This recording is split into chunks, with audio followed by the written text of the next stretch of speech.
Hello there, ladies and gentlemen, Sigval here and welcome back to another video. In this one we're going to look forward to comparing the Zatanna's puppet with the Dark Metal cards for the Batman Ninja team. For other teams that comparison might not be necessary because Zatanna's puppet is a very inconvenient artifact to use and a very inefficient artifact to use at level 1 because they're simply never gonna get maximum use out of it yet, or will do so with a lot of difficulty. But Batman team has absolutely no problem with that and they are gonna be able to reach maximum stacks very fast. So we're gonna have two fights. One will be from my main account using the Zatanna's puppet on my main account Batman Catwoman, and the other will be from the secondary account using Batman Catwoman with Dark Metal cards, and we're going to fight the same boss. As far as passive stats go, we're going to have the same amount of passive stats, which is 3k attack. The only difference will be that I'm going to equip Zatanna's puppet on Batman Catwoman on one account, and on the other account it will be on a supporting character to just provide that 3k attack to make it fair.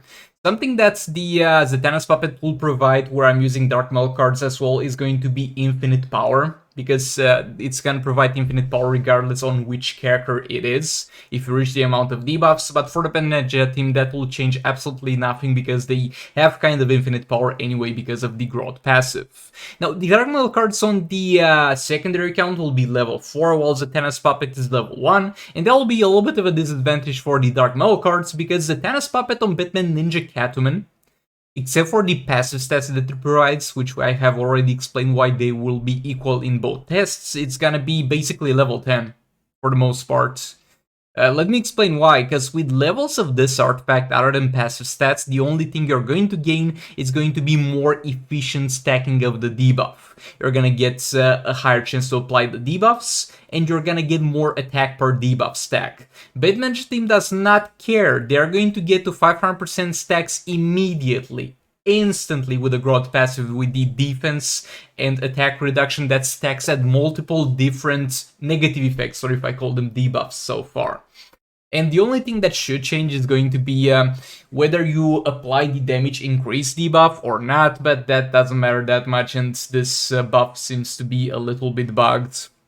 And if I had, for example, level 1 Dark Metal cards instead, the only difference would be that I would need to go on the gears and change one attack roll for a crit damage, so I still cap at 500%.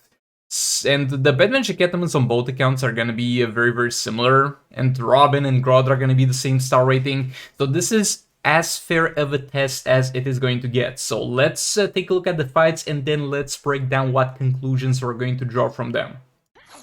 So we're going to go ahead and fight Boss Batman over here, and he's got a passive that could influence the damage a little bit, which is the stuff that is going to give him some damage buffs, and when you remove the debuffs when that happens, and when you break them, it's going to turn that into increased damage against him. But that's not gonna matter that much, because the gameplay that I'm going to focus on both accounts is first getting out the super move, and then basically doing two combos into a special, which is a low enough time frame for Boss Batman to not be able to get his damage debuff and then get his weakness resets.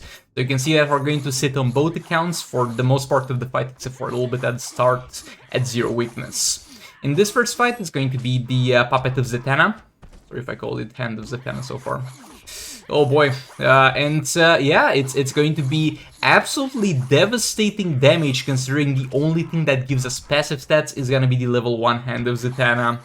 And it's going to inflict some debuffs itself, though it doesn't matter, because as I said, the damage and defense thing, we're going to apply so many of them. You can see how many are already expiring and how close together each subsequent defense reduction and damage reduction duration is going to be, so you know there are going to be tons of them. And with the Ninja team, if you just keep hitting the enemy, there's absolutely no way you're going to run out of negative effects on the enemy. Combo interrupt is this again. I'm gonna combo interrupt properly on both accounts, so that also will not be a factor. If you can't combo interrupt, it's gonna suck for both artifacts. So yeah, might suck a bit more, but even if you can't combo, which I really have a hard time believing, also with the blind and the dot damage you apply from Batman Catwoman, that you're ever gonna go off the infinite power maximum damage stuff.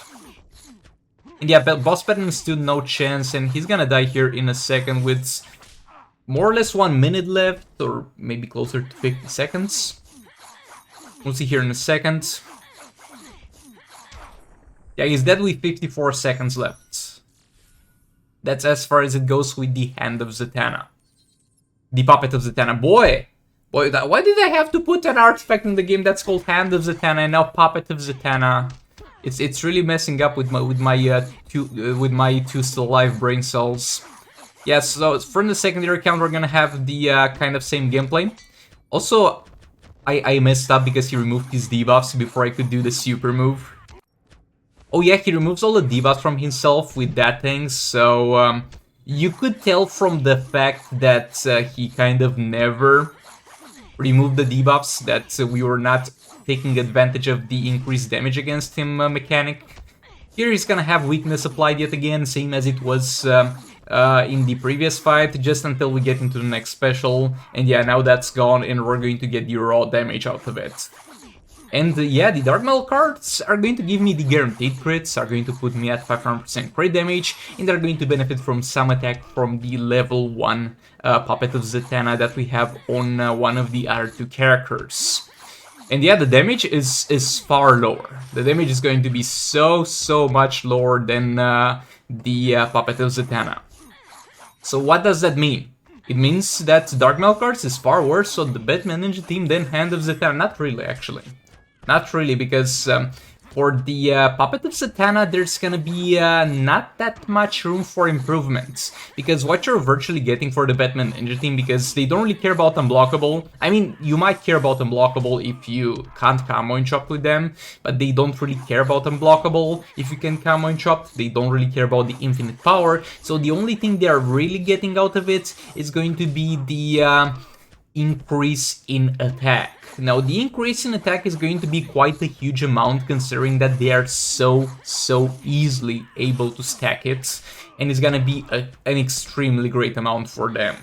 But that amount is going to not scale very well into the game, because as we get higher level Soul Raid artifacts, we're going to get more attack on the Batman Ninja team, for example. Like, for example, if you wanted to use the Batman Ninja team on another Soul Raid and you had, like, let's say, Rise of Krypton comes back, you have a level 6 Kryptonite Spear and a level 4 Kryptonite Spear, you put them on the other two supporting characters. The only thing that the Hand of Zatanna is gonna do is add that attack value on top of it, while the Dark Metal cards is going to scale and is going to get better and better the more attack your characters are going to have. Well, as I said, the Puppet of Zatanna is going to only get added on top of it.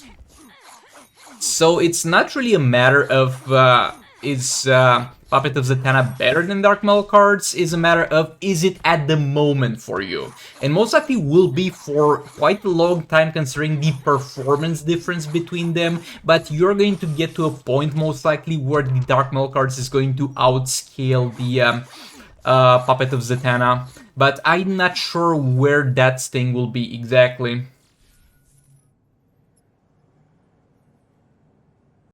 So now the question remains, when will the Dark Metal cards actually outscale the Puppet of Zatanna on the Batman Ninja team?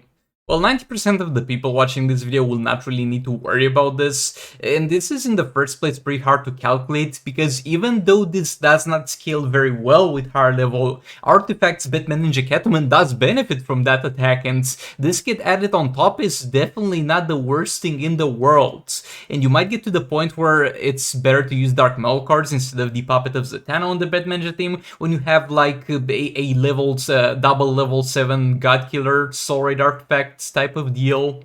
So we will see how it goes. Or maybe I'm wrong and it never outscales it, but for 95% or 99% of the people watching this video, use Puppet of Zatanna is going to do most likely farther for you on the Batman Ninja team than the Dark Metal cards. And if you don't trust me, test it yourself. But yeah, thanks so much for watching. Like the video if you liked it, disactivate, like it, subscribe for more content like this, and I'll see you all in the next one. Goodbye!